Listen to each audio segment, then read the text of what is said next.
My stepfather tried to sell my childhood home, and then he tried to make a big auction to sell everything in the house. So you know what I did? Something similar to a wedding. You know, in a wedding when somebody doesn't agree and they yell, "I object." Well, I did the same thing. Let me tell you all about it. Hey, it's Pleasure. I came here to unburden myself of everything that's been happening lately. It's not easy because I have my mom in a very delicate condition. A couple months ago, she was diagnosed with cancer that, if it's been detected earlier, would have become this serious, but now it's a little late. And it's been weeks of operations, medical checkups, and even surgeries. She's a very kind person, and to see her in this state is too much for me. With us is my stepfather and his daughter, who have supported us through the whole process, but we believe that it's only a matter of time before something inevitable happens. That's the worst part of it all. The thought that there's not much that can be done. I mean, my mother was always there for me. She's always supported me in everything I wanted, and it was thanks to her that I was even able to have my job. Because when I was coming out of college, she told me that she was going to give me something. And it was nothing more and nothing less than a position in a fairly large multinational company. Because she had talked to some of her friends to be able to get a position in the department that I competed with. When he told me about it, I cried with emotion. Since getting a job there is difficult, usually the company conducts 2 interviews with its applicants, but I only had to go through 1. And even though I was a graduate just out of the oven, I didn't have to be afraid of being rejected for inexperience. Since then, I've managed to climb up the ladder to be in a pretty decent position. I even wanted to give her a new house, but that's another touchy subject. When I saw my mom was there for me forever, I mean even before she even had me, when Dad was still alive and they were newlyweds, they built our current house, which was remaining intact for almost 30 years. She tells me that they even helped build it with their own hands, and my mother is a small woman, making me laugh as I imagine her passing concrete blocks around. I don't remember much about my father, since he did pass away when I was only 6 years of age. And when I was 10, my mother married another man who had a newborn daughter whose wife died after childbirth. Those were very confusing times in our lives, but we were able to create a family between the 4 of us. I got to experience what it was like to have a sister and a father, and I'm sure she did too, so the pain of seeing my mother like this is something we share. We've talked to neighbors, charities, and other family members, but every time we got further along with Mom's surgeries, something bad would happen and we would end up worse off than before. Cancer is a terrible thing. And worst of all, that breaks my soul the most is that Mom still cannot stop smiling. She and I always talk, and I'm afraid that tomorrow she won't be waiting for me to awake in her room. I'm crying just writing this. And even if whatever happens, it won't stop me from telling her whatever I can that I love her, and that I promise to make this world a better place in her honor. Thanks to her, I have a roof over my head, and a family that loves me, making it all by herself. I mean, when I get my son or daughter, I'll try to give him or her everything my mother gave me. If there's still hope for a miracle, I hope it comes soon, as I'm tired enough of waiting for something to happen and end the story all at once. I just want my mother with me again. Update number 1. Sadly, my dear readers, I'm writing this in a bit of pain and grief since my saintly mother has gone to eternal rest. The doctors did their best that they could, and she did feel better at some point, but none of it was enough. At least the thing I wanted the most occurred, and she would go without any pain, since I didn't want her last moments in this world to be surrounded by pain. She smiled at me until the last moment, and I was able to hold her hand when I saw that scoreboard stop beeping. She was cremated as she requested and buried in the yard of our house. She considered at one time to be buried next to my father in the cemetery, but years later she preferred to change her mind, until that was amongst her last wishes. She considered the matter less cumbersome and could, well be kept in the home she built. I'm preparing a small altar for him with some workmen who helped us in some remodeling years ago. My stepdad and his daughter are grieving too, and it's only been 3 days since the funeral, and we feel a heavy burden on our back. We hardly talk at meal times, and my stepsister prefers to eat out with her friends to distract herself, while my stepdad and I just sit and watch TV, not even saying a word. Sometimes I do keep thinking about my mom's last words, or rather the last conversation we had.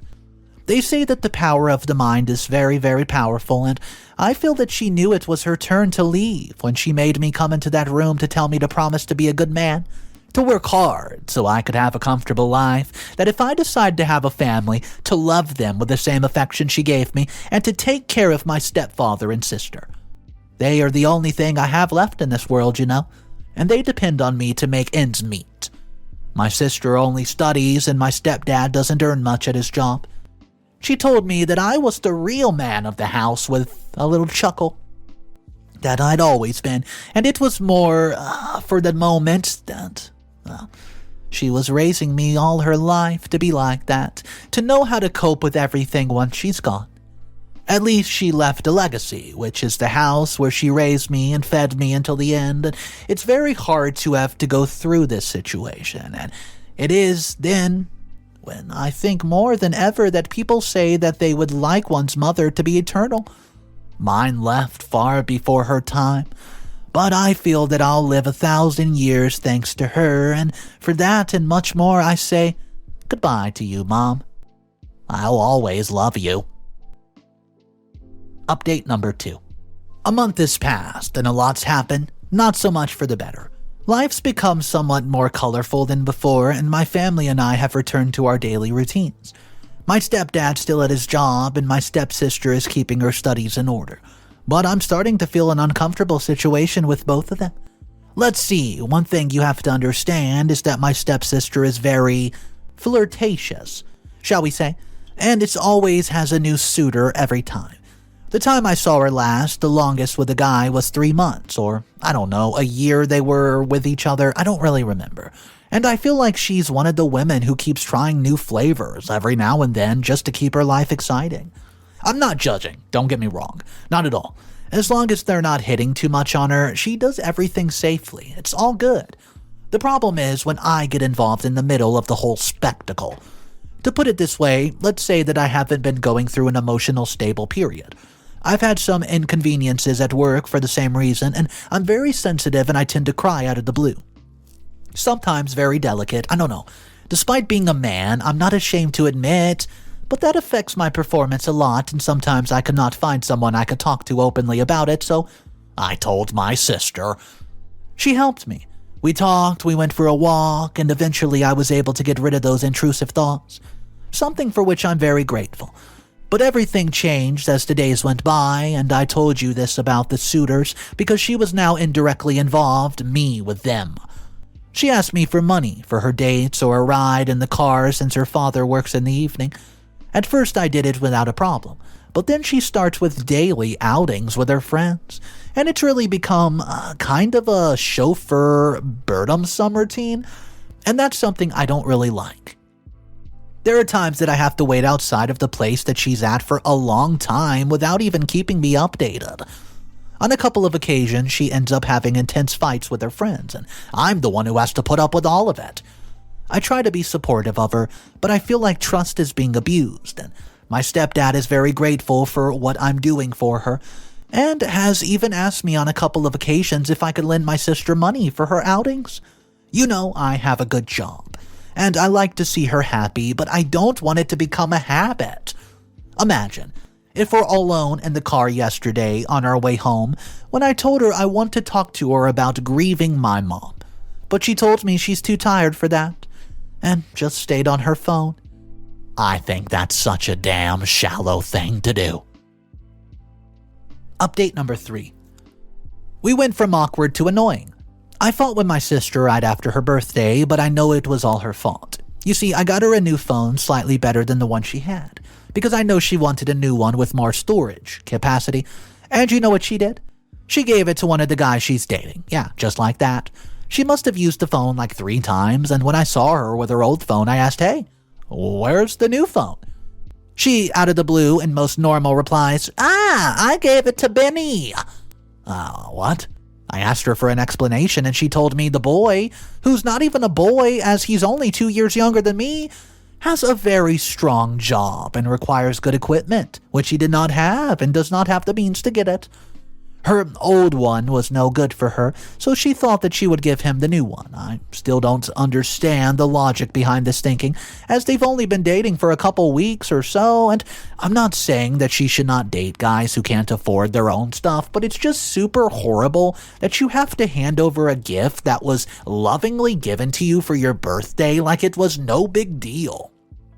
This just generated more annoyance amongst everyone. My stepdad almost jumped into the conversation, saying the typical, "Oh, it's her gift, so she can do with what she pleases with it." The truth is that I've been feeling tense these past few days, and I don't want to believe or say what many may think in this situation about how they're not my real family. Yeah, I said it. Well, and I don't have to put up with them. But it's not as easy as it seems, guys.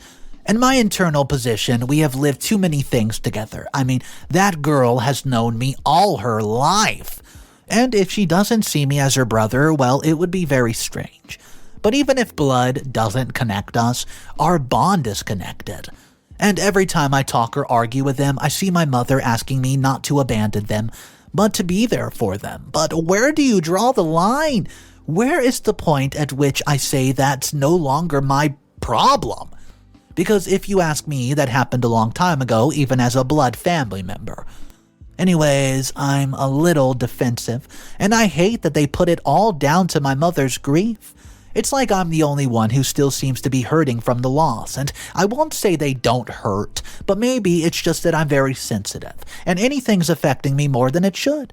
I hope this situation changes, because if it doesn't, I don't know how we can continue to even try to cope in peace. Update number 4. Cope in peace, my pants. Now, a serious problem started between everyone in the house, and all because I simply tried to assert myself as a person. How is it possible that my stepdad keeps threatening me, saying that, quote, things will happen if I don't help my sister with the money? It bothers me because she doesn't use the money for herself, but for her idiot boyfriends and friends. I lend her money to give her money so she can just figure out transportation and the occasional food meal. And then I end up seeing the networks how everyone thanks her for being the friend who invites everyone out, and that's not fair. I complained about this at home, having my stepdad and his daughter present, and went into the mindset that I, quote, can't be wrong, this is objectively wrong. And you know what happened? They were offended and felt that I was attacking them and labeling them as abusers. Well, they are. Newsflash, they are. My sister told me that I was an egotist who would not let go of the past, to which I told her that she was being afresh with me, and that if she wanted to, I don't know, luxuriate so badly, then she should get a job. They then pitched me the reason why it wasn't viable, and I said, if she has time in the evenings to go out with her friends and her hundreds of booze, then let her get a part-time job so she can continue to indulge in the luxuries. Well, this made my sister start crying with the story that life is unfair to her, saying she lost a mother and now she's afraid of losing a sibling. That is emotional manipulation on the cheap end, and it's upsetting me greatly. Right now, I don't want to talk to either of them, least of all my stepfather, because even though my sister was sad, he was upset. He told me that I should start being more empathetic with her. Yeah, but I took it out on him, saying that they should be more empathetic to me. Then he threatened me, saying, I hope you know what you're doing, boy. Don't turn your back on us if you don't want to be turned back on later. When I asked him what he meant by that, he simply walked out of the room, leaving me alone. Update number 5. I'm writing this from a hotel room. I could not stand the treatment I was getting at home, so much so that I had to come here to clear my head a bit. My stepdad has gone to very unpleasant lengths to make me sort of a slave for my stepsister. But the worst thing is the way he threatened me. He indirectly told me, right after I again refused to give her money to please one of her suitors, that he would be willing to sell the house as he apparently has the title deed in his name, given to him by my mother during her lifetime. This seems crazy to me, because first, I thought that would be in my name, obviously, right? And second, how dare he do something like that? I said that I was going to take care of my family, but it's always on the basis that they're people worth taking care of because of the love and affection that they give. We argued quite a bit, and for the first time in my life, and it's not something I'm very proud of, I had thoughts of actually beating him up. Regardless of age or anything, I'm very peaceful of a person, but I felt I was between a rock and a hard place.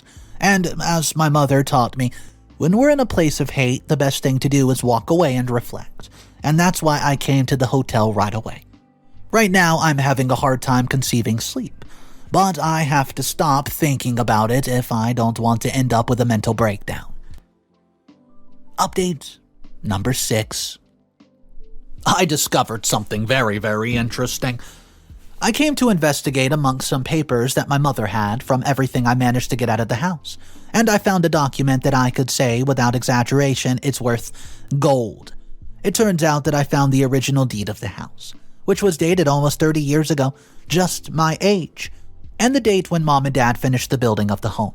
In the document, it said that the inheritance of the house would be mine from now until my 55 years, and that's until then only the two parties to the document could dictate otherwise. That is, my biological dad and mom. This generated quite a few doubts in my mind because that means that the deeds of the house that my stepdad had must either have be an error or fake. Because first, my mother would not let anyone else besides me have the house. Second, my father has been gone for decades, so the deed he claims to have would be completely voided. This means I have all the leverage in the law to be able to break his face or something. I want to do more research on the subject, but I'm afraid it's hard because his lawyer is very good. And maybe even he doesn't know about the actual deeds. To top it off, my stepdad finally got fed up with everything and said that he would have some kind of auction, where he would just give the house away in that case. And when I heard about that, I turned pale and cold. As I understood it, they would sell the place so that he and his daughter can move to a smaller place, but there is a slight problem. What about me? Nowhere do I figure into their life plan. What am I supposed to do, live on the street? Just because I don't give money to the girl and I'm not her slave, they think that's enough to strip me of the biggest and only memory I have left of my two parents? No, I'm not going to sit idly by. I have to do something about it. And I'll tell you more about it when I've finalized it. I hope to do it before the auction because if I don't, I'll be lost in more ways than one. Update number 7. Final update of the story. First of all, we did it, guys. And I'm incredibly happy about it, you see.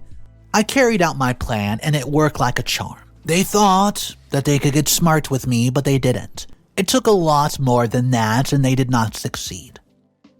In the end, my stepdad, that miserable son of a, decided to hold the auction, offering not only the house but several of the belongings I had, furniture, kitchen, various items, and all the people got too excited because my house is well known in the neighborhood, and because it was built from scratch.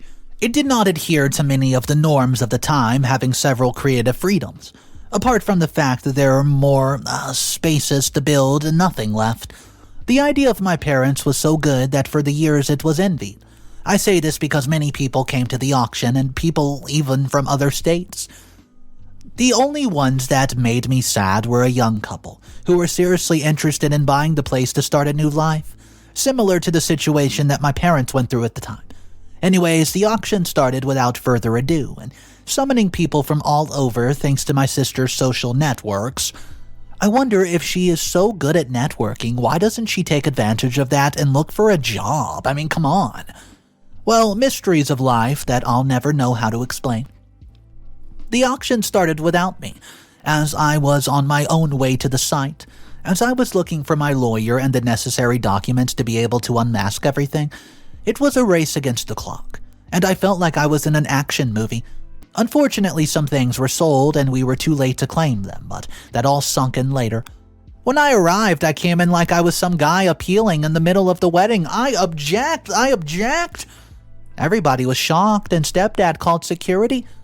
That's it, he was counting on me to show up in the middle of the affair to try to sabotage his lies, and sure enough I did, and started just screaming my head off. People were shocked when I started calling them liars. Some people, a few people, neighbors in the area who in themselves knew my mother very well came to advocate for me, telling security to let me through. There was a big problem in which the police ended up interfering. Then, on the advice of my lawyer, I showed the documents, and the police decided to investigate the matter. You should have seen the look on my stepdad's face, constantly repeating that I should be removed from the place so we could proceed with the auction at once. I remember that my stepsister went into hiding at once, and I think that she even left the area, abandoning her father to his fate. At one point, it pained me to see the man's face searching with his eyes for his daughter, but he only found the police who removed the people from the area for investigation. The investigation lasted a few days, where the documents were analyzed, and I tell you, things were not pretty, to the point where a rather shady cover-up came out even I had not been aware of. It turns out that my stepdad had a somewhat hidden network of scams, with some business that he's done years ago, which he was no longer really involved in, but which he was involved in back in the day. This matter of the ownership of the house is the last of his tricks because it was well disguised. But after seeing my mother's will, it became clear that the house had been left to me. In this, the lawyer who attends to him is also involved, as he was the one who made the property, quote, appear to pass to him. This makes me feel terrible because it's using the last will of one of the people who loved him most in life, only to harm his son. A boy he raised as his own, and even though I spent more time with him than with my real father, still, these last few days he's managed to turn all the affection and respect I felt for him into 180% turn. But since justice always prevails, he was made to pay for all the damages in a way that even I could not have imagined. In the end, he'll face years in prison for his past swindles, and he could have been given a reduced sentence if he had given the names of his former associates, but he says that many of them are already dead. It was a tremendous shock to think that he did all those shady things, and I'm even glad Mom never found out about it, as it's something that he made clear, that Mom left this world without knowing anything about his other past. However, his sentence was increased at the same time for selling other people's property without consent, which was my household belongings, adding a couple more years to his sentence. For the lawyer, it was the same sentence, only about a year less or so. I'm currently going through some ugly things with his family as they accuse me of snitching, but they were breaking the law and affecting me, so I don't care what they say. Concerning my sister, well, I talked to her when I had the chance, since she was too badly affected by all this, and I dare say she was the most emotional affected person. I mean, I can't say more than that, but I know that she, despite everything, loved my mother very much. I mean, she was the only mother she knew, and to see that her father, who is her blood, did all this must have hurt her too much. That's why I had to sit down when she decided to talk to me again. I explained that her reasons why I did it, and she, even with all the pain in her heart and sadness and anger she had for me at the time, accepted it and even agreed with me. She's not at all proud of what her father did, but she's now going through a depression similar to the one I suffered with my mother. That's why I decided to be the better person and talk to her face to face to dot the I's and cross the T's. I told her that her situation could not continue. I told her that her situation could not go on like this, offering and giving money to her friends or her suitors, even less when someone else sacrificed time and physical effort to get it.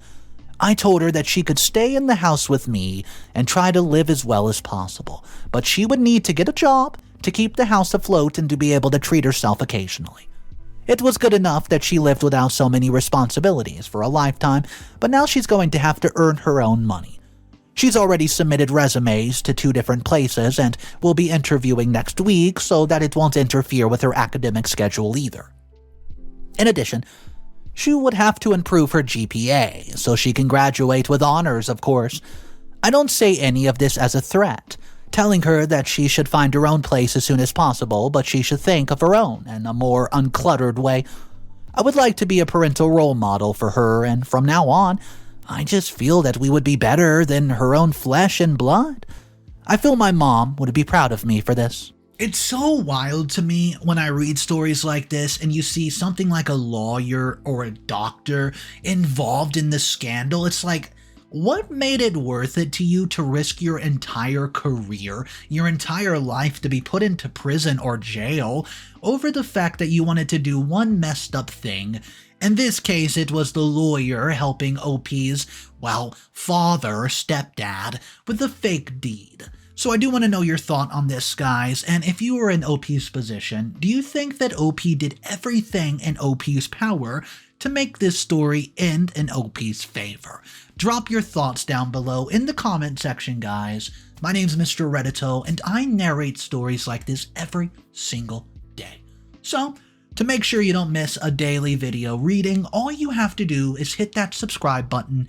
And once you hit subscribe, there's going to be a little bell notification. Go ahead and click that too. Basically what that does is lets YouTube let you know whenever I upload a story. I hope you guys have a great day. I'll see you tomorrow. And of course, remember, it's cool to be kind. Peace.